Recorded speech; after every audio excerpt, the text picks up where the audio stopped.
Hello, beautiful people. Carl here from Games, Brains and Headbanging Life, gbhblofficial.com for short. And it is this state of things episode, whatever. I've stopped paying attention to that side of things because, I'm going to stop putting so much pressure on myself to kind of make these a thing every single week. As I said before, sometimes I just don't have time. And last week, hence why there wasn't an episode, I had no time. I went from work, basically, crazy week of work, and straight into Slam Dunk, which occurred on a Saturday. And then from that into annual leave after a day or two of getting over a hangover and the exhaustion of walking around a field all day long, although I had a great bloody time. And then I went on annual leave, 2 weeks off, where the first week, which is just basically finished, almost to a point, because it's Saturday midday at the time of this recording, where, mostly this week was basically me staying indoors and trying to get sort of stuff sorted in anticipation for a much busier week next week, where I'm away for the first part of it, and the latter end of it is a birthday celebration before I then go back to work for my final 2 weeks at the Leytonstone area, which of course you should know about because that's what I've talked about a few times. That change is continuing to come closer and closer and closer. Not a lot I can do at this point or be really that involved in. It'll come. Nothing really new to update you there. It's just getting closer to the actual date, which will be cool. So that's the current plan. But this is kind of capping off a pretty busy May, really. A very satisfying May, and one when I reflect on, like, it's gone so far. So many things that you look forward to. You've just got... my calendar yearly has certain events in it that I've grown to love and look forward to for so many different reasons, and the first sort of set of them are gone now, and it's kind of like, it's sad that that's the case, but also great because they were so much fun, and then you move on to the next fun thing. It began with Incineration Fest, which was a great day out. Then there was Desert Fest, of course, which was the first time I did that, so that was kind of new, and I thoroughly enjoyed that too. And then there was Slam Dunk in Hatfield, Slam Dunk South, 5th year of doing it, 4th for the South, because the very first one was a post-COVID. Myself and Dan went to Leeds as a sort of very belated birthday celebration for them, but it was delayed by COVID, so it was like September 2021, I want to say 2020, whatever it was, that we went to that one. 4 Souths in a row. Each year, it's fabulous. Part of the reason why it's so fabulous as well is because it's one of the rare sort of day events where people within, like, around us, and I say us in a sort of term that's me, Lou, Brendan, Gemma, the usual crew who go out to the gigs and do the music and stuff like that. We get a few others involved that normally they don't really do shows in the same way, So like Brendan and Gemma are bringing their kid, Rose. Damon comes along to that. We've got other people we hook up with there, meet up, and it's just an incredible day out of fun, seeing people having drinks and then just enjoying a different side of music, particularly for a lot of people. Say, like, on the Brendan side of things, there's a lot of bands, a lot of the lineup often doesn't appeal to him because of the sort of pop punky, pop rock, that sort of territory, whereas obviously I grew up in a diet of that, so I often find more to enjoy. But this year's definitely was one of my favourite, since they've kind of expanded the site and dealt with the issues that occurred a few years ago, it does feel a pretty cool place to be. It's still busy, particularly as it's sold out, but it's such a joyful place to be. I always have so much fun. There are a few problems this year. You can read about that in the good, the bad, and the ugly over on the site. Mainly related to one stage whose timings were so off that it became impossible to plan. And I love planning. I've talked about before. You want to go from one stage to the next and all of that. And all good plans fall apart. Slam Dunk was no different this year. There was an attempt to try and see as much as possible. And I actually did pretty well. But the Key Club stage, which was the one that sort of fell apart, was so behind, like 30 minutes, 40 minutes, maybe even longer, that it meant that was pretty much impossible. Still got to see a good few bands over there. Graphic Nature and the likes of all of them were fantastic. Was Graphic Nature on that stage now? I can't remember now. But plenty of bands over there. It was more randomised compared to what it was previously. But that kind of capped off. It capped off May because I knew after Slam Dunk I was going to be staying at home, like keeping my head down and focusing on getting as much content done. Because what I'm basically trying to do is set myself up for the change at work. Now, I will tell you this, I'll be honest about this.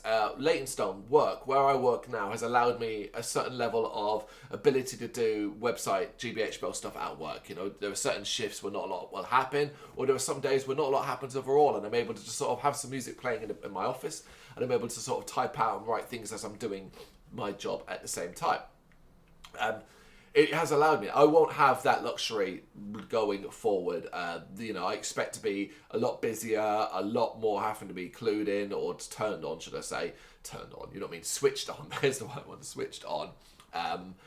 And yeah, I don't expect to have much time as I do in my office right now compared to, compared to like where I do right now, and stuff like that. So I'm trying to kind of adapt, but part of the problem is that I can't fully adapt, because what I want to do is bring more of that stuff back into my home life, in the sense that, you know, while I'm here, I want to work sometimes, and I want to work solidly, and I've done well this week, particularly Thursday and Friday. Those 2 days I really crammed. I mean, Friday in particular, I started kind of video editing and other content from about 9 o'clock in the morning. I was up early yesterday, Friday, because I thought I had an interview at 10 a.m, which would have been 4 a.m. for the people in America. Yes, that was a mistake on my part.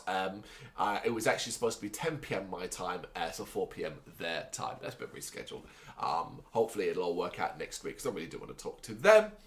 Yes, I was up early, and once that realised that interview wasn't going to take place, there was nothing else that was going to distract. So I basically threw all my time into editing videos, recording some new content, some how easy the achievements are, but a few other things. Did a video with Damon briefly, which took about half an hour, and then editing and publishing or posting, getting stuff ready to be published on the website. That was outstanding. And all of this brings me up to around the middle of June, which, if you think about it, is important, because obviously when I hit the 22nd of June, the significant thing changes at work. That week, at least that first week, and maybe even 2 weeks into it, I expect to be kind of just so focused on work that even at home I don't get a lot done. But at the same time, of course, all the house buying stuff is still occurring. All of that is still going on right now. I don't really have much to share with you, if I'm honest, on that front.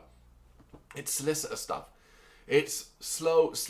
We have an estimated completion date, which of course is the end of the process and stuff like that. And that is the mid-July. We were told mid-July, which was really freaking annoying to hear. Because it's like, we got told this last week, and it's like, it's fucking the last week in May. Really? And you're talking about another 6-7 weeks to complete. However, we are at a stage where we believe, I've just got to clarify some things, where contracts could be exchanged at any time. So that's the important stage, as I've told you before, that I really want to get to. I just want to get to that point and be able to sit back and relax, because alongside that, I'm still living here and I'm still focused on that. But so much of what I want to do is tied into where I'll be in potentially a month, 2, 3 months down the line. Because of that, I can't fully create, what's the word I'm looking for? Create an environment, create a routine. Because the routine, I know, is going to be disrupted so heavily. So when I'm talking about bringing, like, for example, bringing more website stuff back into the home life, I'm thinking more about the future rather than here. I'm thinking about having cameras and stuff set up all the time so that I don't have to pull all the equipment out, because here I don't have the room for it. So I have to constantly, whereas in the future, I know I've got an environment and an area set up where I should have the camera basically set up, plugged in, and all I got to do is, when I want to do a video, is come in and press record. And that would encourage me to do more videos recording like this, whereas right now I have to drag out the tripod, I have to get the camera, I have to set everything, all these different little things. I know it doesn't take long, it's just like 30 seconds to a minute.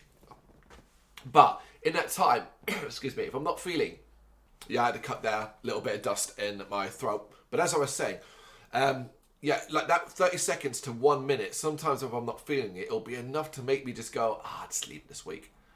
And whereas if I just press record and I sit down, I'm already into it. It's a different thing for my mind. So a lot of my thought process, a lot of my plans for routines are based around the future rather than the now. I'm still doing okay. I'm still kind of like focused, because I've told you before, it doesn't feel real. And that's mainly because so little seems to happen.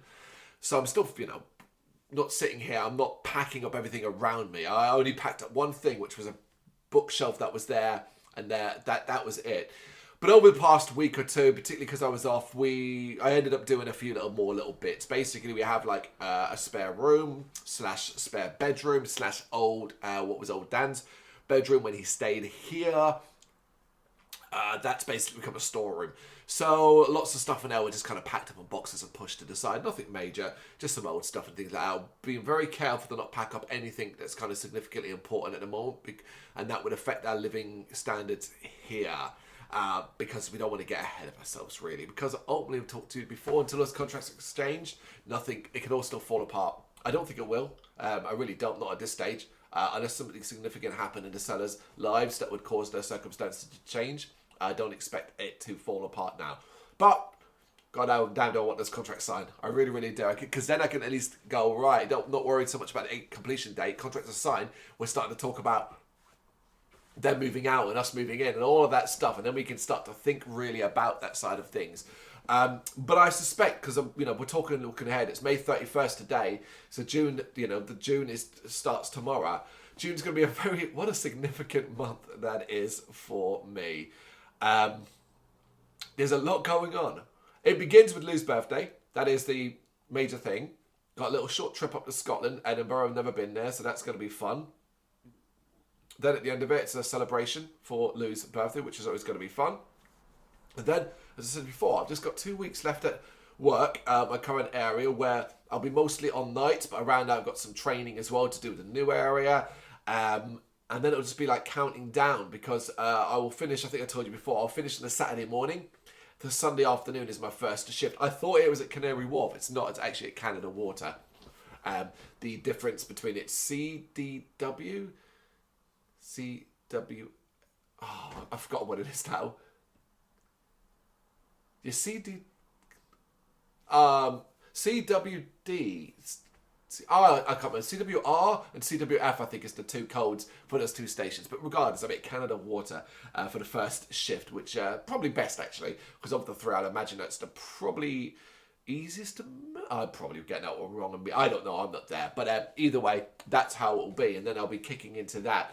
And then by that time it comes around, June's almost done. But that's the 22nd of June. And during that period of time, I expect and hope that we will have reached the stage of contracts being signed. Alongside that, Lou will go to download. I won't be at download, I'm afraid. It didn't work out work-wise.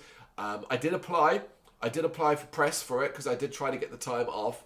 And I got rejected on that front. It was a bit of a reminder, a little bit of slap to the ego, so to speak. And I had to kind of remind myself, download's a big deal, and the chances, and considering I don't really do that much for them, or have really done that much for them, it's probably, and our traffic and numbers are nowhere probably good enough for what they require. So it was all kind of like, yeah, no worries, a little bit about, oh, that's disappointing. Oh, that hurt, that reminded me that, we that not everything, we're not going to get everything. Even though we don't really get that much, actually, because we don't really apply for that much. But yeah, it would have been nice, but it's not the case. Would not that it mattered anyway, because getting time off was going to be a problem for me anyway. But Lou goes with friends and as part of a guest for people, so that's cool, which is fun. Probably send me through some videos that I'll be able to post on the site, and I will get super jealous. Well, not particularly because I'll be on nights, and it'll be like my last couple of shifts, so I'll be really anxious to go, but also like just in night mood, which it can be such a drain on my mentality doing nights, particularly the first couple, where I'm just constantly tired, that I'll get that real jealous feeling. I'll see pictures of people out in the sun, I'll see videos of bands playing live. God, I love that. It is my favourite environment, I think. Outdoor festivals, sun, a nice drink, you're feeling good, the music's good, you're with family and friends, people you love and people who love you. There's no better environment. The older I'm getting, the more I love it. It's part of why Slammed Up was so fucking great. I think a year ago or 2 years ago, we had a bit of a rainy start to Bloodstock. I think the Thursday was drizzling and wet, and I got really pissed off about it, and everyone was kind of taking the piss out of me over it.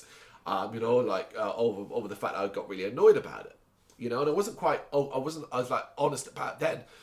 But part of the reason why I got so upset and pissed off about it is because that environment in my head, that it takes away from that. I want to sort of, what I've just described there, the sun, the warmth, the beer, the friends, family, all of that replaced by drizzling rain, getting slowly wet, making everybody move. That's what that's bothered me. It bothered me. Honestly, got over it, and it was still a really nice weekend actually as well. I think it probably cleared up. At the time, it was the case, and it felt like that was going to be the case with Slam Dunk. Because the morning I woke up and it was raining, and it had been raining all night, and it was like, oh no. And even on our way there, when we first got there, it was still kind of spitting, but thankfully it held up, it cleared up enough so that I actually got a little bit sunburnt later on in the day. That was incredible. What else has been going on? Because like I said, I really wish I could tell you more about the house side of things. And the same with the change at work. Neither is progressing. It's just slowly moving forward. One day you're going to come in here. Well, actually, you probably won't know. If you follow me on social media, you'll know there more than anything else. But yeah, it's been a great May, and I'm really looking forward to what June has to offer. And then each subsequent month after that, I can't wait to see what is on offer too. It's just been satisfying. It's been satisfying, and yeah, okay, this probably isn't the most interesting state of things that I've done, but I don't really care. To be honest, man, it's just a rambly one. I wanted to sit down. I'm going out in a little bit.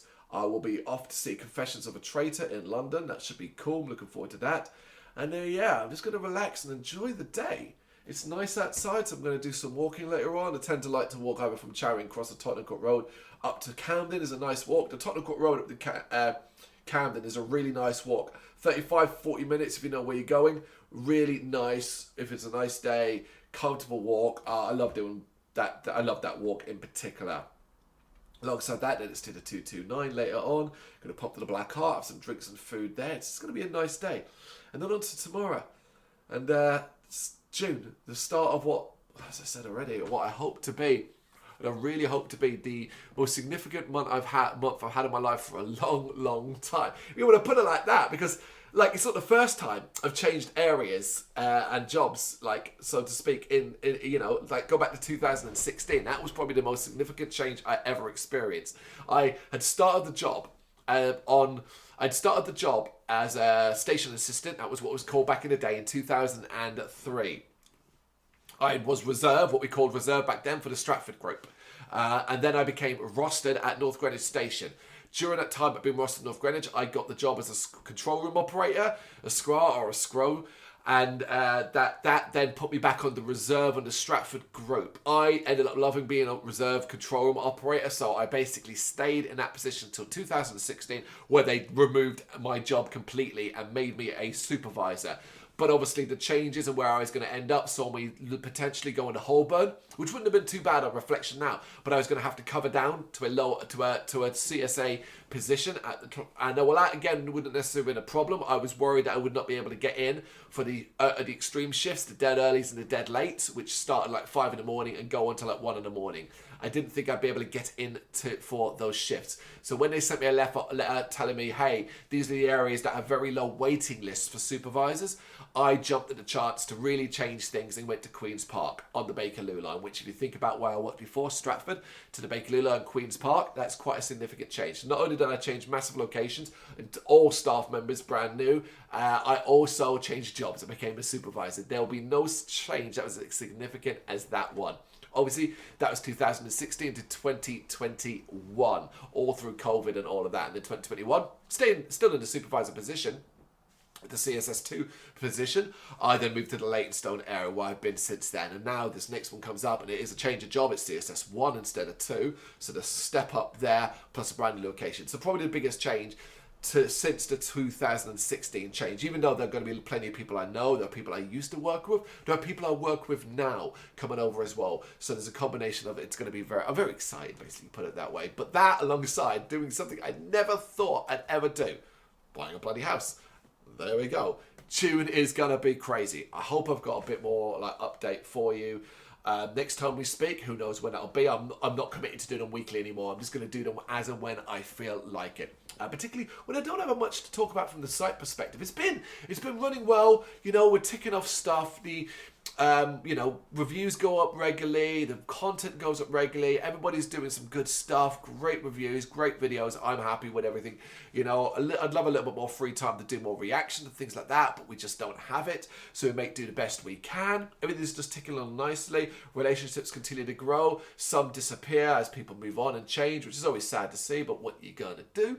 I always wish these people the best of luck, and it's fabulous to see some people doing incredible stuff where they've moved on in the same time, that in the same sort of world, so I'm still got in contact with them. You know, give us a helping hand. I'm not going to ask you to share our stuff. I know there's so much content and it's social media and it's such a mess that it's really hard to cut through the noise anyway.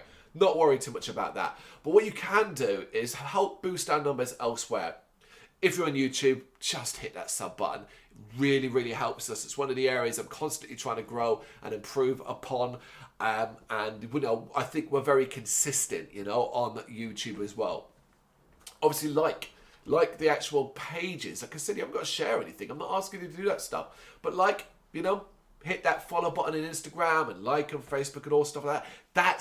That's helpful. That's helpful because then, you know, when we get to go to, I guess it's kind of prompted by the download thing as well. Because hey, then when I get to go to these places and say, look, can I cover this for, you know, review purposes? This is our numbers. It would be really, really cool to have bigger numbers. I think we're decent. I think we're doing pretty decent, particularly in comparison to a lot of the sort of guys and girls and folks around us who are all doing wonderful stuff, you know. I think we hold our own, particularly considering how weird our website is overall. Think about it. Games, brains, and headbanging life, you know. And it's like, oh, so what do they do? Well, game reviews sometimes, horror reviews all the time, and a ton of music. So why are they on more of a music site? Well, no, because they also really like talking about games, and they also really like talking about horror. And they also still like writing book, something like, it's like, it is a mishmash of everything. So to be able to hold our own with all the other dedicated and focused websites and channels, I'm you know, to some degree, I think we hold our own. I'm glad for that. But support them as well. There's so many great ones out there. You know, like you'd think, oh, well, you know, don't you have rivalries with these other magazines and content creators and stuff like that? Why? In my head, I think when we first started off, I thought there was, but now I see it more as like, oh man, like I love what Moshville do. I think they're so fucking talented. What they've got going over there. Razor's Edge have some of the best writers in the country. I think, without a shadow of a doubt. Who else we got? Devolution magazine. They are incredible. And they're print as well. I love their videos. And people involved in that who do some incredible, also Site Foodanati, for example, George Miller does wonderful stuff over there. I really, really find myself often watching that stuff with him in the bath. It's quite entertaining. Who am I forgetting? There's tons of other ones, tons and tons of other ones that maybe I've never really had much of a relationship with, but even if it's just podcast stuff, Ready to Mosh, it's a podcast. I love those guys. I love what they're doing. I wish I got to sort of see more of them, and because they're up north, but they do cover a lot of the stuff that I wish like I could cover as well. Uprising's a good example. Obviously, I went to one Uprising many years ago, but since Uprising changed its date to the bank holiday weekend in May, it now clashes directly with Slam Dunk. And unfortunately, Slam Dunk is a calendar item. But Ready to Mosh cover it. So it's really, really great to watch their footage and read their, listen to their reviews and stuff like that. These are just some of the ones that are jumping to mind that when I think of when I log on, I'm like, oh, what are these guys doing? What are these people doing? And it's just wonderful to see. So I support them as well. Try and support all of these people. Just like the pages, you know? If you like something, say you read a review from one of these sites, even if it's ours or one of theirs, just comment underneath it. Hey, nice review. That was good. Whatever. Just interact in some way. It's such an easy thing to do, and it will make all the difference. Don't get me wrong. I'm as guilty as everybody else for not doing that enough. You know, I'll scroll on Instagram, and I just want to, you know, I should like more content, particularly when, you know, people are doing good stuff, and I really enjoy it. So, you know, I understand that because there's so much out there, and it's a constant slew of what's an ad and what's not, and what's a bot and what's not, and all of that sort of stuff. It can be really, really difficult. Sometimes you are just scrolling and you're scrolling and you're scrolling. I get that completely. But if you can support us and others in any way, yeah, it'd be really, really cool. Really cool. Beyond that, it's just ticking along nicely, which is how I like it. No issues, no major problems over on the actual running of the site. It loads fairly decently still. The host is strong. Everything's paid for. We have the money, thanks to a pay rise, actually. That covered a lot of this year's costs, because ever since the Google relevant content thing that ad content, like the money we get for ad content significantly. But thankfully, I got a decent pay rise last 2 months ago, which helped cover all the site costs for this year. Worry about next year. We'll find it. We always find it. There's no way in hell I'm letting this go. But I'm looking forward to the future of the site, the future of the channel, and where I have an environment to create differently. I have creative ideas. I have ideas for new videos, for new way of doing things, and I'm really excited to implement them. But to do that, I'm going to need to move. So let's see what happens in June. I'm going to wrap this up. I'm going to get myself ready because I want to go see a band and have a few drinks and eat some tasty, tasty food at a Black Heart. Have you eaten in there? Because you really should. The fucking food is great. That's it. Speak to you next time. Let me know what you think in the comments. Thank you very much for watching. If you've enjoyed what you've seen, please consider hitting that like and subscribe button. It does help us out. You can find us at gbhbl.com and across all social media platforms. And if you really want to give us a bit of extra support, please consider buying us a cup of coffee over on our coffee page. Thank you.